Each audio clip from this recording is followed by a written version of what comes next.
We're here in Turkey's first and largest wildlife corridor, a 23,500 hectare, 162 kilometer long conservation area.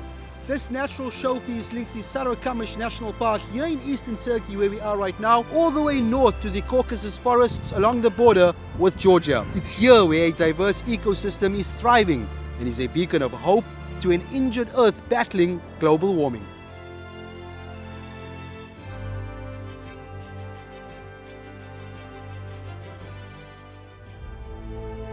This was a large forest stretching all the way into southern Russia.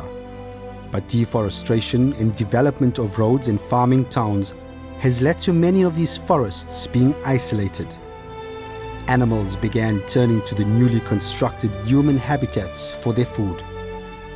This created a problem in the region as farmers kept losing their livestock and crops. That's where the Kuzey Doga Society stepped in.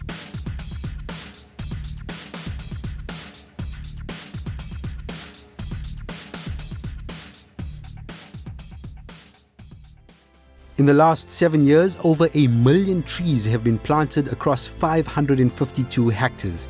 That's roughly 2,000 trees per hectare.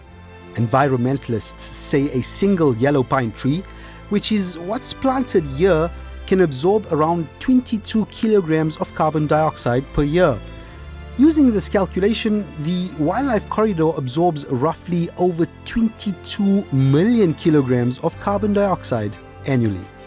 The Green Corridor is now a passage which has increased the habitat size for animals. It gives mammals a large enough area to migrate, feed and repopulate, while at the same time promotes transboundary conservation. The Society tracks and monitors the movement of animals throughout the corridor.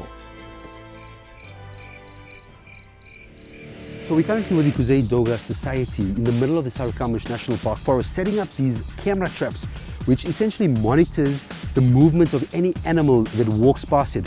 What happens is that as soon as an animal walks past, it triggers a notification which sends an email through to the Kuzey Doga Society notifying them that there's an animal in the region. We're talking wolves, we're talking bears, we're talking boars and lynx as well. So this is how the society essentially monitors the movement of animals.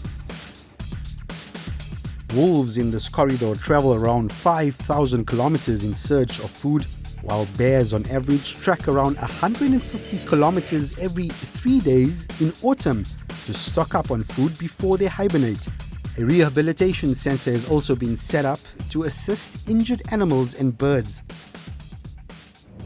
The society also works with ornithologists from around the world to identify and track the movement of thousands of species of birds in the corridor.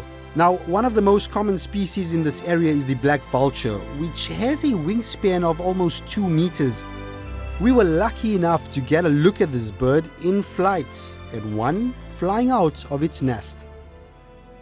But there are challenges, like this landfill site, for example, on the outskirts of a nearby farming town where brown bears feed off the rubbish.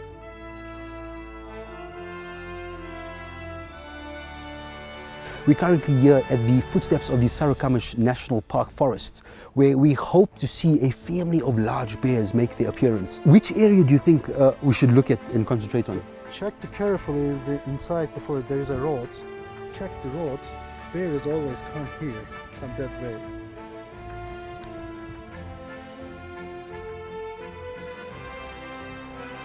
As the sun disappeared into the horizon, the bears appeared in numbers.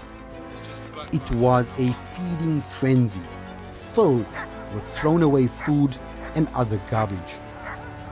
The society have for years been trying to engage necessary stakeholders to shut down the dump site or get it fenced up. But for now, these bears will continue foraging for food here instead of in the forest.